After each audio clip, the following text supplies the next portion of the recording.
What's up, guys? Good morning. It's Jonathan with One Big Impact. Welcome, and if you're new here, please like, share, comment, and subscribe to our channel, and go check us out on Facebook. Our group is called Healthy Living for a Healthy Life. Now, let's get started. This actually was a video that not really, she didn't request a video, but Misty Coburn Daniels, however that is pronounced, asked a question about some stuff that she was reading on the internet. It's really some good information. And I just wanted to go a little bit more in depth, and to be able to answer the question. It was a pretty long question and just some stuff that she had saw, and it was how to increase your metabolism is what my answer is going to be to this. And there was some different things like just about 10 different things that the internet basically is throwing information out there and saying. And a lot of it can be confusing, a lot of it can be overwhelming, and a lot of it can be difficult. So I wrote down a ton of stuff, and I went around the internet and stuff and got some information and got the best. A lot of it I actually knew, and some of it not so much. So I did some research and found a good way of hopefully being able to explain these things to you. Remember, there are going to be some links in the description below. There's going to be one to a website, and there's one to some stuff on Amazon like MCT oils and coconut oil, if you're not incorporating those things now. And then I'm just saying that before we get started, just in case I forget. Drink your damn water, but I'm currently at 4:30 in the morning drinking my damn coffee. And yes, that's what I use, heavy whipping cream. So the first thing is protein. Does protein help you lose weight? So some of these questions are tricky. This one specifically. So if you were to consume 100 calories of protein, about 20 to 30% of them are used to digest the protein. So you're going to be left with about 70 or 80 calories after digestion happens. Now, we all kind of know if you eat 100 calories of carbs, that's just like nothing. But if you were to eat 100 calories of protein, you feel a lot fuller. And even though that's a small amount, you can definitely tell the difference. Now, carbs are about 5 to 10% for digestion, which means they would be 5 to 10 calories that would get burned through processing that into your body. And then fats would be the lowest at 0 to 3%. So basically, if I consume a 1 ounce piece of cheese that is roughly 100 calories, which is just a little piece of cheese like that, 1 inch by 1 inch by 1 inch by 1 inch, 3 calories, either 0 to 3 calories, would be burned through digesting that. So, and protein would be very high at up to 20 to 30 calories to be able to digest that. Does that mean you should eat more of it? No. Moving on to the next one. Hot foods, okay? Now I'm going to show you something, but this can increase your metabolic rate by about 8%, which you might not think that's a lot, but think about it. You know, if you consumed 100 calories, that would be, if you consume 2,000 calories, I think that's like 160 calories a day that it could potentially help you out with.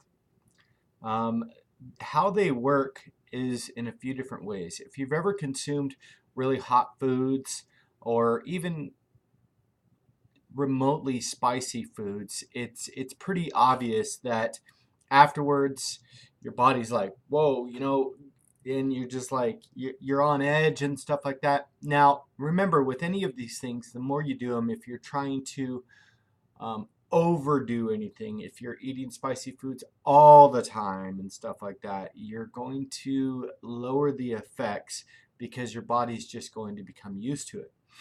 So I don't think these things should be used to an extreme necessarily, but your body basically creates more heat. That's what thermogenic effect is, thermogenesis.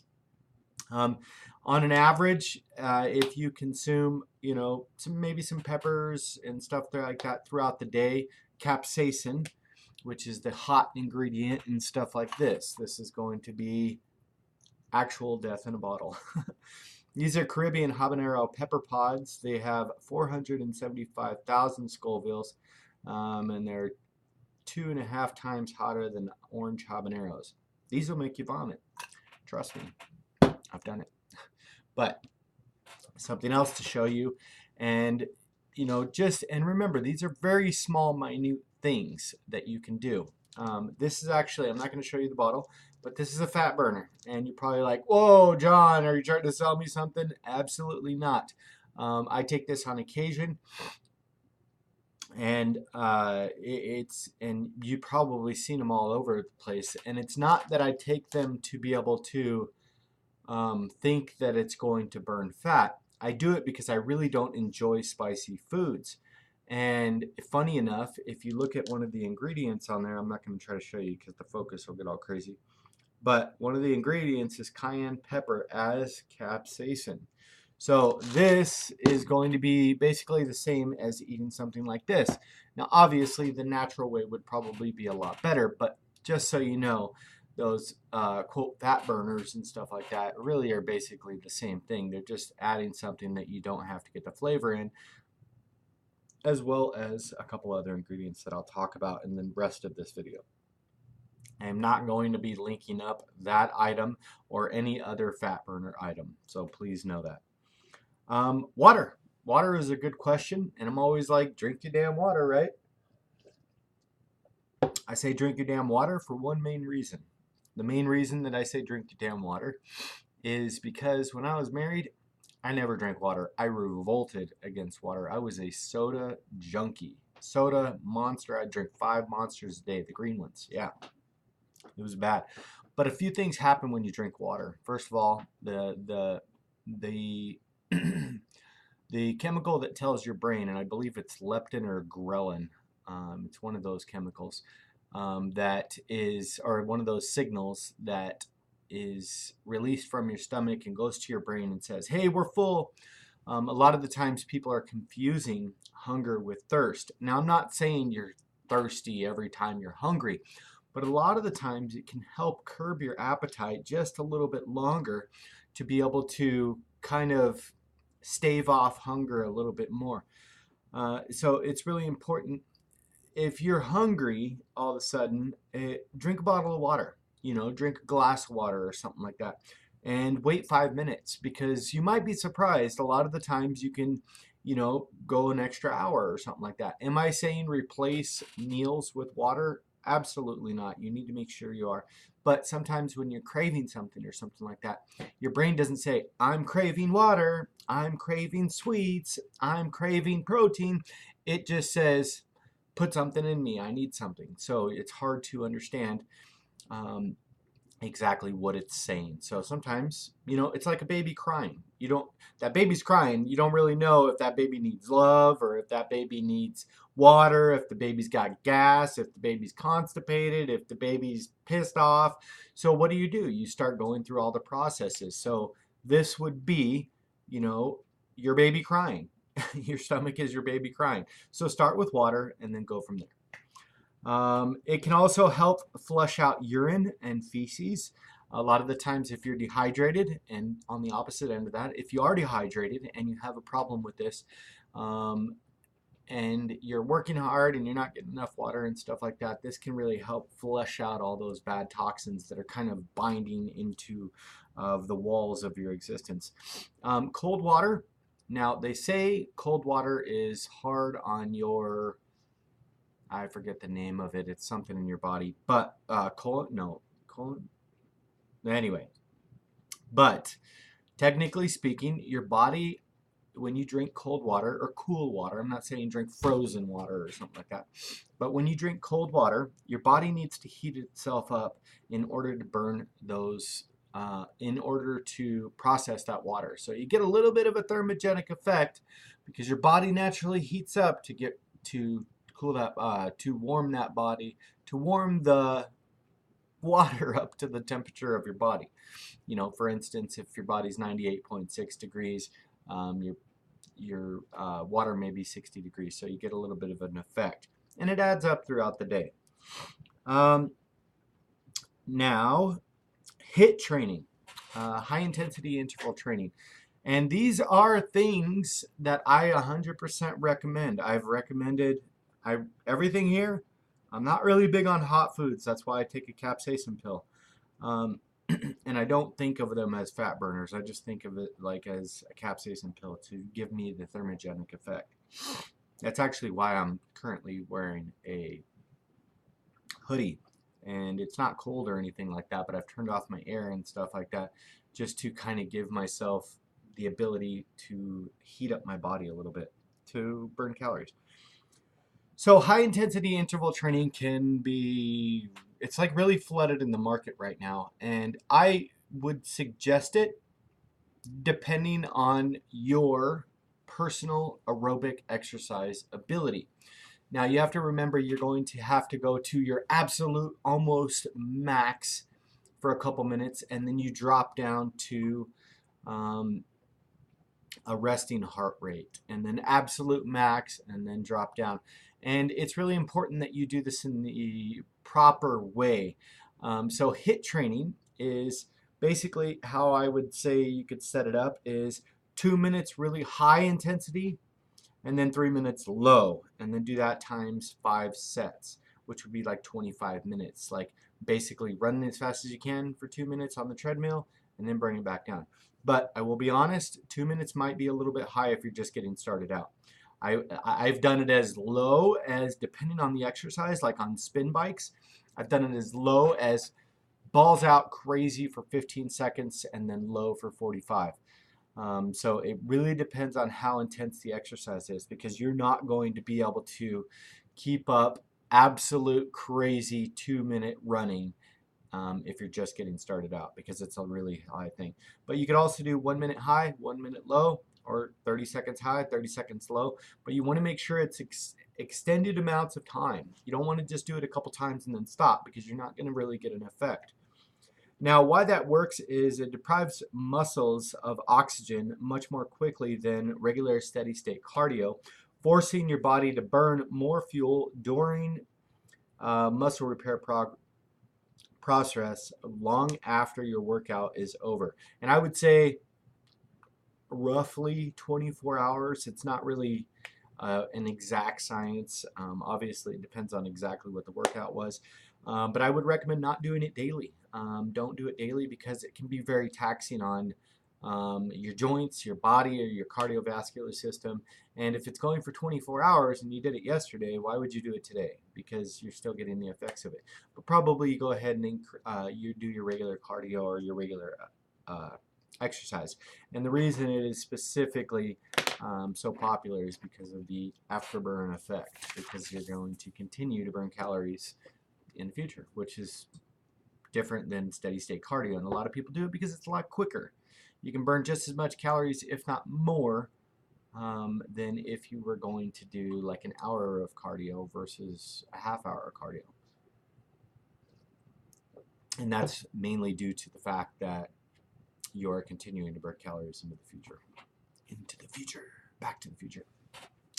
Does muscle burn more fat than fat? Yes. Yes, it does. 1 pound of muscle burns about 7 to 10 calories per day. 1 pound. 1 pound. So if you think about that in retrospect, I have, last time I checked I guess it's been maybe over a month ago, 2 months ago, I have 167 pounds of muscle. So that'd be like 1,600, 1,700 calories that is being burned from muscle. Then 1 pound of fat burns about 2 to 3 calories, significantly less. It just takes higher energy need for sustaining and fueling a muscle. If you think about it, muscle is being used. Fat is just sitting there. You know what I mean? It makes sense. So sitting versus standing. Now this is where I'm going to put the link in the description below so you can go figure out your amounts. And I think it'll be better to be able to understand by visualizing it yourself. You guys have seen me multiple times. The only reason I don't stand right now is because I have a severe back issue on my left side. And weirdly enough, when I sit, it's not activated, but when I stand, it, like meal prep, if I stand for longer than about an hour, it really causes me a lot of problems. So I'm not making excuses. I'm just saying, for me to be able to get through the day, I have to do certain things. And we're going to give you an example. Okay, so bear with me. It's a little bit of math, but it's pretty simple to understand. Sitting for one day burns about 1,344 calories, and this is for me. This is not for you. This is my body, and this is why I want you to go look at this calculator in the description below. Standing would be 1,792. That's a difference of 448 calories more if I were to stand all day. And you're probably thinking, wow, that's a lot. It is. It actually is. And maybe you're not thinking that's a lot, but that is a lot. And that's just one little tiny change. And I told you guys before I even did the math. And if you multiply that by 7 days, 448 times 7 is 3,136. That's just about 3,500 calories. 3,500 calories would equal what? It would equal a pound. So if I did 448 calories, if I stood up every day in a perfect world while I was working, like a stand-up desk or something like that, times 365 days equals 163,520 calories. Well, if you divided that by 3,500, which would be a pound of fat, you would equal 46.72 pounds that you could lose in a year.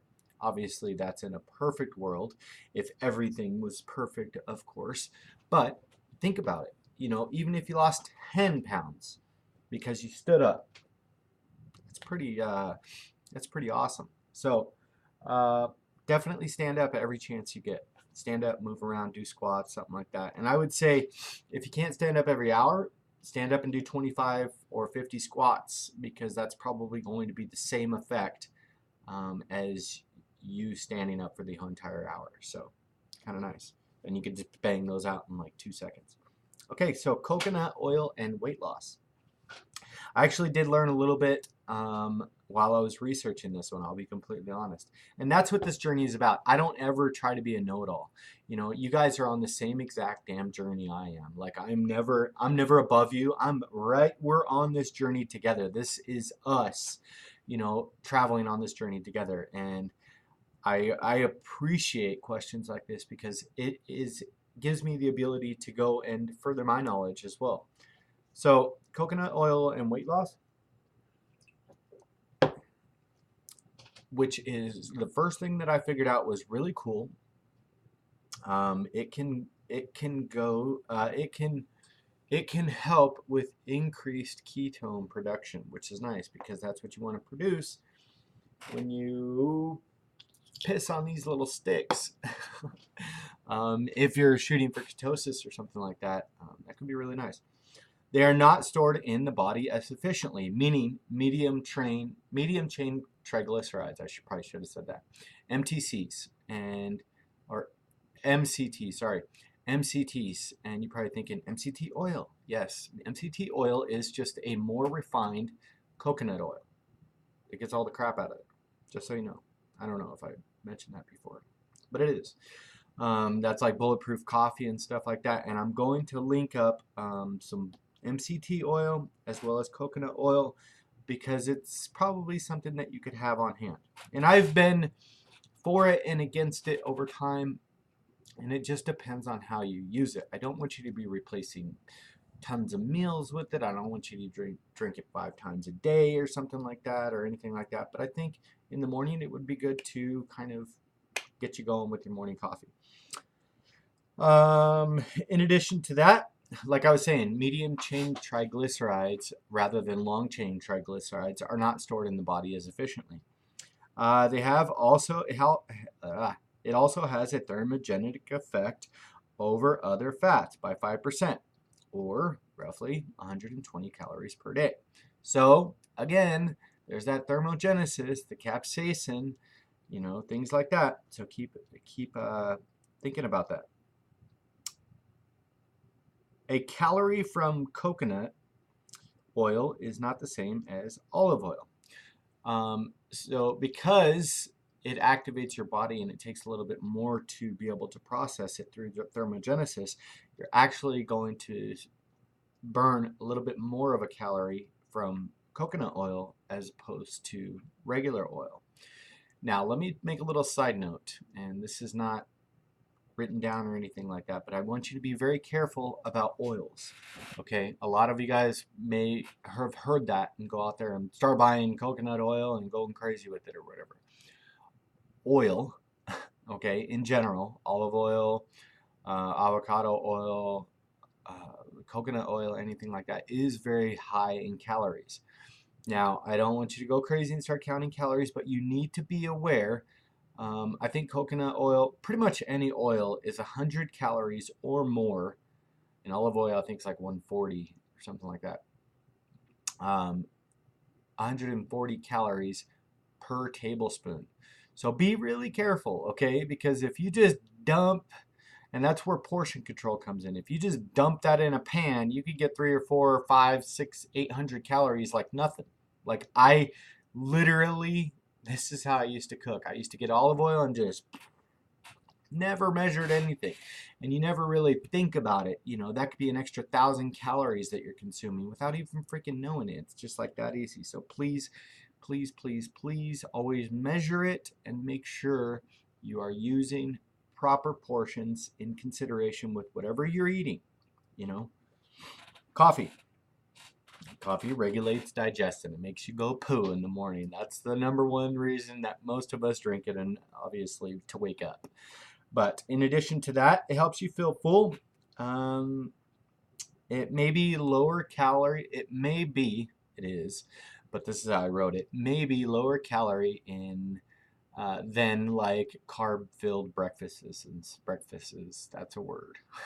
Breakfasts. But it wakes up your insides and helps mobilize fatty cells to tell them to break down. Now, it doesn't necessarily get rid of those, but it kind of activate those and get them mobilizing. So if you were to, in theory, drink coffee or something like that, kind of before you went to go work out, all that stuff is mobilizing, and then your workout can kind of assist in the ridding of those fat cells and breakdown. Increasing your resting calories burned, your resting metabolic rate. It can also help activate your body and make sure you're burning more calories throughout the day. Green tea, caffeine. Now, I didn't want to talk about this until I hit green tea, and there's obviously other things in green tea that people are suggesting that are the major factor, but the major factor in coffee and green tea will be the stimulant, and the major stimulant was be caffeine. There's other stimulants in those as well, but if you look at this magic pill, the magic pill is not so magic, and it actually has caffeine, 270 milligrams. So the magic pill that I got here, which is not a magic pill at all, it's basically capsaicin and caffeine. Yeah. So it's exactly what we're talking about that can be derived naturally. So please remember that. Sleep and weight loss, or the opposite, weight gain. And this was the final one. And it's important that you understand that you don't necessarily lose weight. Everybody thinks, I go to bed and I lost weight. Well, not necessarily, because your body's just digesting stuff, and it's maybe you go to the bathroom in the morning and time goes by and stuff like that. So it's just naturally how it happens. But you don't lose weight while you're sleeping necessarily. Your body's just kind of regulating everything. I mean, I guess that's up to debate, whatever. But your body isn't burning or running efficiently if you're not getting the proper amount of sleep. Now, I'll be completely honest, knock on wood, I don't want to make it any worse, but I have insomnia. I wake up about every 10 or 15 minutes throughout the night, and I've always been that way in my life. But I will notice, and I have noticed, what does that even mean? I will notice. I have noticed if I catch up on my sleep, and my best weight loss results, my best muscle building results, my best leaning out results that I've ever got are not necessarily from trying to increase my sleep at night, but finding a time to be able to get a nap throughout the day. Now, the best, side note, the best nap time is not 2 hours, it's not 3 hours, not 4 hours, it's 26 minutes. I promise you, try it. Try it. And you can do this on your lunch break. If you got a half-hour lunch break, boom, eat your food, take a nap. 26 minutes, 24, 26 minutes, you wake up refreshed, you feel great, and it can really benefit you. Now, what I mean by not running efficiently, sleep is like gas. Sleep is like your gas or your rejuvenation to be able to fuel your days. So think of it like this. If you restrict the gas that you give a motor, say in the carburetor, you drop, your carburetor's clogged, right? And it's like, but it's like not, it's like, the car's going to run, right? It's like you ever run out of gas. You'll get it. You get it. Am I going to make it to the gas station? It'll run. Definitely not as efficiently as it should. It's not going to be 100% as far as fat burning. It's not going to be 100% as far as efficiency. You obviously know when you don't get enough sleep, you're tired and things like that. So get your sleep, because chances are on your healthy living lifestyle, you've changed a lot of things. You're probably more active than you were. You're probably eating healthier than you were. So try to get the most benefits. And I don't want to hear excuses. People are going to say, blah, blah, blah, blah. Go see a damn doctor. Like, I'm not your sleep doctor, okay? I've done 15 sleep studies. That was the most horrible thing I've ever gone through in my life. And the absolute gist of it is just try to wear yourself out physically, obviously not before bed. Put your electronics away. Stop sitting in bed texting. Don't, and if a lot of people say reading calms me down, well, it also could stimulate your mind if you have a problem going to bed. Turn your lights off. You know, turn your lights off. Shut all the white noise off. And I think it's, I'm a white noise person. I like the fan and stuff, but you'll be surprised. Turn the TV off, turn those things off, and you'll actually get better sleep, because those stimulations are still happening inside your mind and you're not actually getting rest. You might like to hear those things as you go to sleep, but try to set those things on a timer, like a wall plug timer, because if your fan goes off in the middle of the night, you're not going to freaking know. You're not. How are you going to hear that? You're, who's touching my fan in the middle of the night? Just get one of those little wall plug timers, pop it in, and I'll put one in the description below, because it can be really helpful for people that fall asleep with the TV on. You can set it for like 30 minutes after, whenever you know you're going to go to bed, and plus it'll save on your electric bill too. You guys, I hope you guys like our video. Please like, share, comment, and subscribe to our channel. I'll put links in the description below for all kinds of goodies, and including our Facebook group. I hope this helps you.